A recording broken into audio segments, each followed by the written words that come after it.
NEET परीक्षा शुरू होने से पहले ही कुछ छात्रों के फोन में सवाल पहुंच चुके थे। और हैरानी की बात, परीक्षा खत्म होने के बाद वही सवाल असली पेपर में मिले। एक व्हाट्सएप पीडीएफ से शुरू हुई ये कहानी अब करोड़ों के घोटाले में बदल चुकी है। राजस्थान से लेकर बिहार और कश्मीर तक जांच चल रही है। आखिर कौन चला रहा था ये पूरा नेटवर्क, और 30 लाख रुपए देकर कौन खरीद रहा था भविष्य? आज की वीडियो में पूरा सच जानिए। 2 मई की रात समय था, करीब 11 बजे एक छोटा सा व्हाट्सएप मैसेज भेजा जाता है। मैसेज में लिखा होता है, ये नीट का गेस्ट पेपर है, ध्यान से पढ़ लेना। लेकिन किसी ने नहीं सोचा था कि यही पीडीएफ अगले कुछ दिनों में पूरे देश के सबसे बड़े एग्जाम घोटाले का चेहरा बन जाएगी।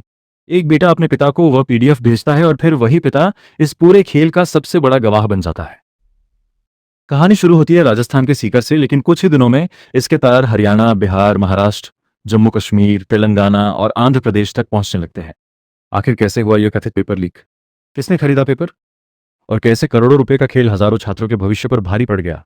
आज की इस वीडियो में हम जानेंगे नीट यूजी 2026 पेपर लीक की पूरी कहानी, शुरुआत से अंत तक। देश की सबसे बड़ी मेडिकल प्रवेश परीक्षा नीट यूजी हर साल लाखों छात्रों का सपना लेकर आती है।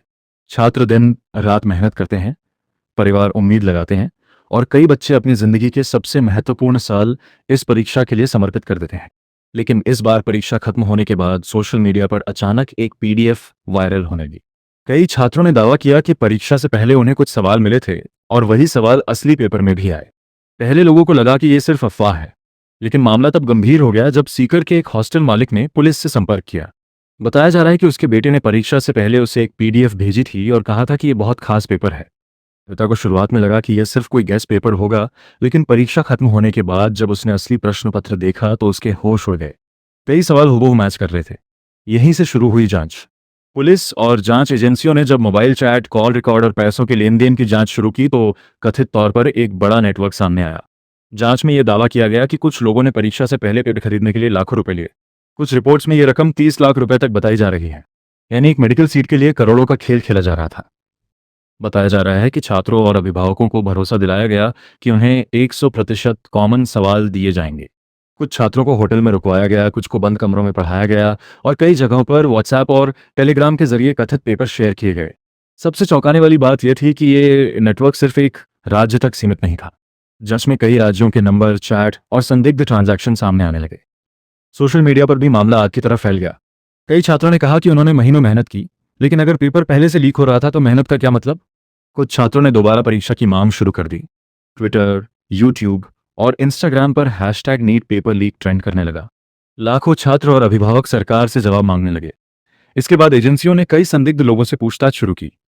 कथित तौर पर कुछ मोबाइल फोन जब्त किए गए, जिनमें पीडीएफ फाइलें, चैट और पैसों से जुड़े रिकॉर्ड मिले। कुछ लोगों पर आरोप लगा कि उन्होंने छात्रों तक पेपर पहुंचाने के बदले भारी रकम ली। हालांकि जांच अभी जारी है और अंतिम सच सामने आना बाकी है। लेकिन इस पूरे मामले ने एक बड़ा सवाल खड़ा कर दिया है। क्या देश की सबसे महत्वपूर्ण परीक्षाएं अब सुरक्षित नहीं रहीं? हर साल लाखों छात्र डॉक्टर बनने का सपना देखते हैं। उनमें से कई छोटे गांवों से आते हैं, कुछ परिवार कर्ज लेकर बच्चों को कोचिंग भेजते हैं, कुछ बच्चे दिन में एक दो घंटे पढ़ाई करते हैं। अगर ऐसे एग्जाम में भी गड़बड़ी होने लगे तो ईमानदारी से मेहनत करने वाले छात्रों का भरोसा टूटना तय है। इस मामले के बाद सुरक्षा व्यवस्था पर भी सवाल उठने लगे। लोग पूछ रहे हैं कि आखिर पेपर परीक्षा से पहले बाहर कैसे पहुंचा? किस स्तर पर लापरवाही हुई? और अगर ये नेटवर्क इतना बड़ा था तो इतने समय तक किसी को भनक क्यों नहीं लगी?